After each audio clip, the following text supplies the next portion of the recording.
Salam, 8-ci sinif 2-ci hissədə bugün biz həzm və qidalanma 5-ci bölməyə aid biz burada nələri öyrənəcəyik, onun haqqında qısaca da olsa məlumat verim.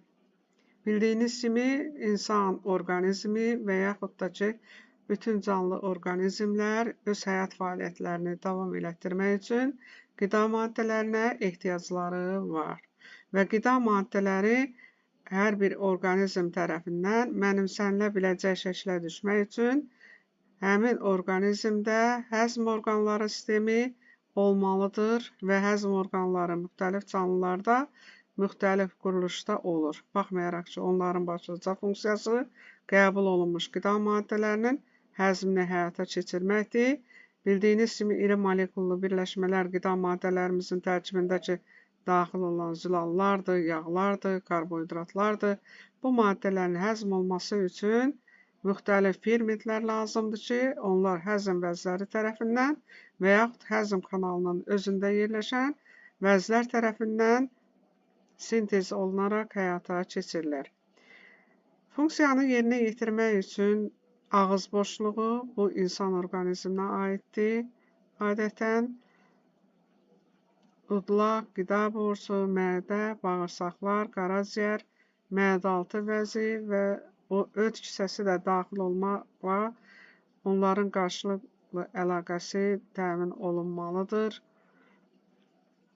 Çox uzun illər, əsrlər boyu tədqiqat işləri aparılmışdır ki, deməli, mühüm nəticələr əldə olunsun.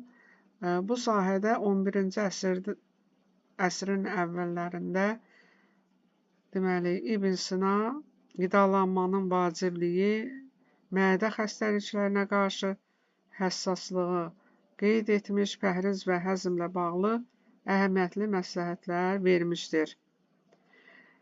Onun bu kimi deməli, həzm vəzlərinin və yaxud həzm orqanlarının fəaliyyətinə təsiri haqqında tibbi fikirləri indi də öz əhəmiyyətini saxlamaqdadır. Hər bir canlıda inkişaf tipindən asılı olaraq həzm sistemi orqanları arasında fərqli cəhətlər mövcuddur. Belə ki, ot yeyən heyvanlarda mədə bir neçə kameradan təşkil olunur və yaxud bunlara göşləyən heyvanlarda deyilir. Bitki mənşəli qidaları qəbul edən heyvanlarda adətən 4 kameralı mədə olur. Bağırsaqları o cümlədən uzun olur. Çünki bitki mənşəli qidaların həzmi heyvan mənşəli qidalara nisbətən daha çətin olduğuna görə onlarda həm mədə şöbələrinin kameralarının çox olmasını görmüş oluruq, həm də bağırsaqları onlarda uzun olur. Elə orqanizmlər var ki, onlarda həzm orqanlarının müəyyən şöbələri olmur. Məsələn, burada verilibdir dəniz ayğırının, 2 cür tənəffüslərin, ördəkburnun mədəsi yoxdur. Onlarda qida borusu birbaşa bağırsağa keçir. Birinci sual olaraq soruşulur burada, qida maddələri orqanizmdə necə həzm olunur? Qeyd eləyək ki, həzm orqanları sistemi qida maddələrinin həzmini həyata keçirir. Növbəti dərslərimizdə biz öyrənəcəyik karbohidratların, yağların, zülalların sintezi və yaxud parçalanması nə cür həyata keçirilir, necə həzm olunur, hansı şöbədə, başlıca olaraq hansı üzv maddələr həzm olunur. Məsələn, ağızda karbohidratların parçalanması həyata keçirilir və s. Bu proses müxtəlif canlılarda fərqli ola bilərmi? Bunun səbəbi nədir? Dedik ki, inkişaf xüsusiyyətindən və quruluşundan, inkişaf dərəcəsindən asılı olaraq müxtəlif canlılarda həzm orqanları sistemində fərqli xüsusiyyətlər var və onu da qeyd elədik ki, ördəkburundur, 2 cür tənəffüslü balıqlardır, dəniz ayğırıdır. Bunlarda mədə yoxdur. Deməli, müxtəlif canlılarda həzm proseslərdə müxtəlif cür və yaxud müxtəlif şöbələrdə həyata keçirilə bilər. Bu bölmədə biz nəyi öyrənəcəyik? Canlıların qidalanması adətən iki tipdə olur. Avtotrof və heterotrof yolla qidalanma.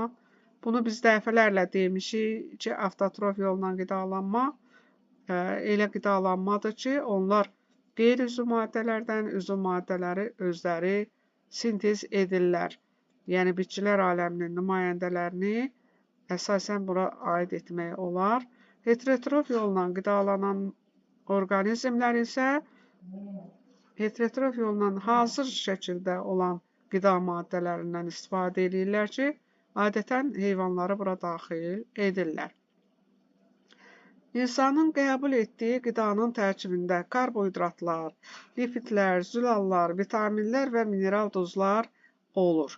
Bildiyiniz kimi, zülallardır, yağlardır, karbohidratlardır. Bunların həzm olması üçün onlar həzm orqanlarının müxtəlif şöbələrində həzmə uğrayırlar. Bu veya az veya çox dərəcədə, amma vitaminlər və mineral duzlar vitaminlər olduğu şəkildə mənimsənilir. Yəni, həzmə uğramadan və yaxud da ki, mineral duzlar isə ionlar şəklində orqanizm tərəfindən mənimsənilmiş olur. Karbohidratlar, lipidlər, zülallar, vitaminlər, mineral duzlar gündəlik norması var. Bəli, gündə növbəti dərsimizdə qeyd edəcəyik ki, nə qədər karbohidrat, lipid və yaxud zülal və yaxud vitaminləri qəbul etmək lazımdır. Həzm sisteminə aid orqanların hər birinin özünə məxsus quruluşu və funksiyası mövcuddur. Qısaca olaraq onu deyə bilərik ki, məsələn, mədə həzm kanalının çox genişlənmiş bir hissəsi hesab olunur. Bildiyiniz kimi, nazik bağırsaq funksiyasına görə, quruluşuna görə yoğun bağırsaqdan fərqlənir və s. bu şəkildə qeyd edə bilərik.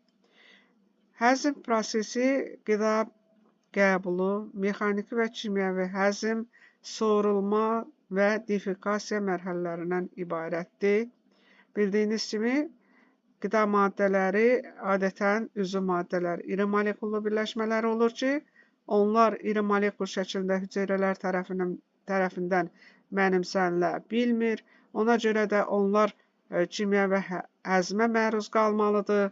Mexaniki həzmə məruz qalma isə bildiyiniz kimi ağız boşluğunda dişlər vasitəsilə xırdalanmanı buna misal göstərə bilərik. Soğurulma prosesi qida maddələrin soğurulması, qana və yaxud limfaya keçməsi nazik bağırsaqlarda həyata keçirir. Suyun soğurulması yoğun bağırsaqda başlıca olaraq, defekasiya isə qida qalıqları ki mövcuddur, onların bədəndən xaric olması şəklində başa düşürülməlidir. Həzm prosesində amilaza, maltoza, pepsin, ximozin, lipaza, tripsin kimi fermentlər iştirak edir. Bildiyiniz kimi, amilaza, maltoza karbohidratları, pepsin zülalları, ximozin süd zülallarını, lipaza yağları, tripsin isə zülalları parçalayan fermentlər hesab olunurlar. Bugünlük bu qədər. Növbəti dərslərimizdə həzm orqanlarının quruluşu necədir, orada hansı proseslər həyata keçirilir, onlar haqqında məlumat verəcəyəm. Bu qədər, sağ olun.